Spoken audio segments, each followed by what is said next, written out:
কবি কৌশিক গাঙ্গুলিকে স্বাগত জানাই আলোবর্তিকা নিউজ চ্যানেলে।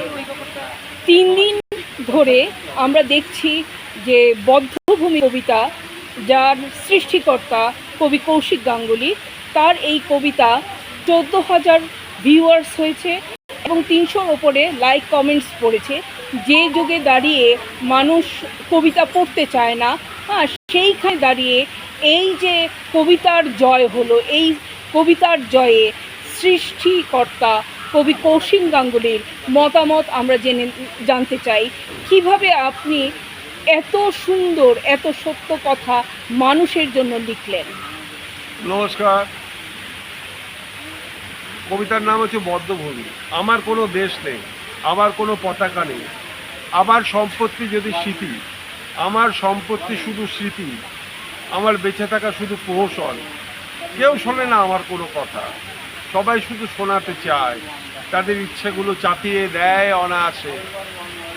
আমি বদ্ধভূমিতে দাঁড়িয়ে থাকি প্রিয়তমার অপেক্ষায়। আমার রক্তে লিখে যাব শেষ কবিতা, হেরে যাওয়া মানুষের বেদনা, কষ্ট আর উপহাসের কথা। ছত্রে ছত্রে, পংক্তিতে পংক্তিতে, কেঁদো না প্রিয়তমা, শুধু গ্রহণ করো আমার ব্যর্থ জীবন। পরম মমতায় আলিঙ্গনে শেষের সঙ্গীত বড় মধুর হয়। শুনেছি ওই দূরের অজানা নদী ছুঁয়ে ভেসে আসে প্রার্থনা সঙ্গীত। এই কবিতাটা আমি কপি হাউসে বসে লিখেছিলাম গত সপ্তাহে। আমি সাদামাটা, অত্যন্ত সাদামাটা কবিতা। আমি একটা সাদামাটা মানুষ, সাদামাটা কবিতায় লিখি। তাতে আমি কোনো অবাক হইনি। এরকম লেখা তো আমি লিখি, তন্ময় বলাতে ওই কবিতাটা লিখে ফেললাম। কালো কফিতে চুমুক দিতে দিতে, কালো কফিতে চুমুক দিয়ে একটা বিড়ি ধরিয়ে কবিতাটা লিখে ফেললাম। ও বাবা, ফের কবিতাটা আমার তো খারাপ, তন্ময় টাইপ করে দিল, আমি কোনো রকমে সেটা পোস্ট করলাম। ওরে বাপ বাপ, এই গত 3 দিন ধরে সেটা কি হচ্ছে, 14,000 মানুষ কবিতাটা পড়েছে। আর তার মধ্যে বেশিরভাগই 99% অচেনা মানুষ, এবং দেশ বিদেশে নানা জায়গা থেকে এই কবিতাটাকে বিশ্লেষণ করছে। এই কবিতাটার ভেতরে এক মাস্টার স্ট্রোক, এত গভীরতা, এত বোধ আমি জানা। তবে ভালো কবিতা লিখে কি লাভ, এটাও আমি বলে আমি অবাক হচ্ছি, হতাশ হচ্ছি, এবং বলছি আমাকে এত পড়বেন না আমার কবিতা, আপনারা এত লাইক দেবেন না, প্রচুর লাইক, প্রচুর কমেন্ট করবেন না। কারণ হচ্ছে মানুষ তো আমার মতো লোক যে স্পষ্ট কথা বলে, সোজা কথা বলে, তাকে পছন্দ করে না। আমি তো সংগঠকদের প্রিয় নই, যে কবি হিসেবে ব্যর্থ ভালো সংগঠক হয়ে গেলাম। আমি তো কাউকে খুশি করতে লিখি না, আমার যন্ত্রণাটা আমার মধ্যেই থাকে।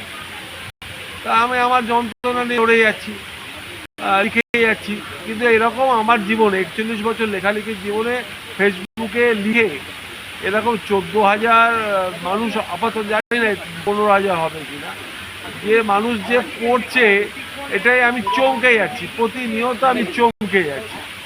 মানুষ এত কবিতা পড়ে আমি ভাবতে পারি না। তারপরে আমার কবিতা, আমি না বাণিজ্যিক, না রাজনৈতিক, না কোনো সংগঠনের হেড বা সংগঠনের সংযুক্ত, বা লাইক কমেন্টস বিনিময় করি, মঞ্চ বিনিময় করি, তারপরে কি বলে এই আমার সঙ্গে কারোর স্বার্থের সম্পর্ক নেই।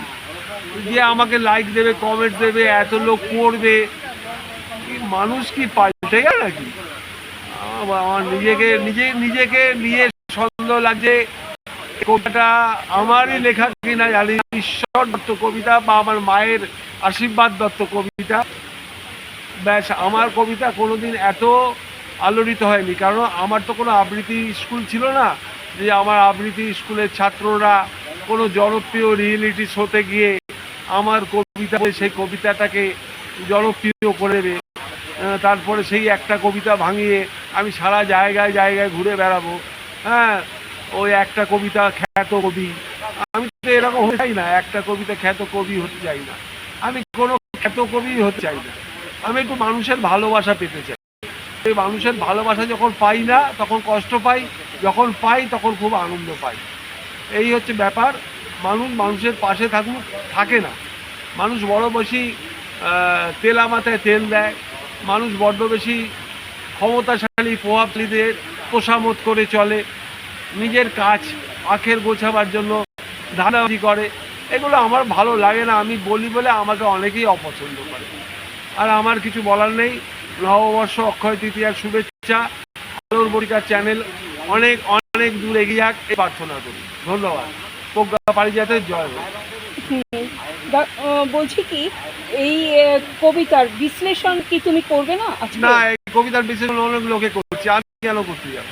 বাংলাদেশ থেকে করছে, আমাদের এখান থেকে করছে, কানাডা থেকে করছে, আমি কেন করতে যাবো? কিন্তু আমি একটা কথা জিজ্ঞেস করার ছিল যে এই কবিতাটা যখন তুমি লিখতে বসেছো তখন এই কবিতাটার ভেতরে, মানে তোমার ভেতর থেকে এই শব্দগুলো বেরিয়েছে, সেটা কি করে হলো? না না, এমনি আমার ভেতরে ফেসবুক সাহিত্য জগতের কাণ্ড কারখানা নিয়ে হতাশ, রাজনৈতিক জগৎ নিয়ে আমি তীব্র ঘেন্না বোধ করছি, বা কি বলে, বেঁচে থাকাটা বড় কষ্টকর, আমার শরীর আমার মধ্যে একটা মৃত্যু চেতনা কাজ করে।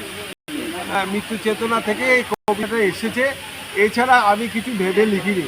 আমি কোনো কবিতা আজ পর্যন্ত, আমার যে এই হাজার হাজার কবিতা, আমার লেখা তো বিভিন্ন পত্রিকায় প্রকাশিত হয়ে গেছে, মানে এই যে হাজার হাজার কবিতা, আমি কোনো কবিতাটাই ভেবে লিখি।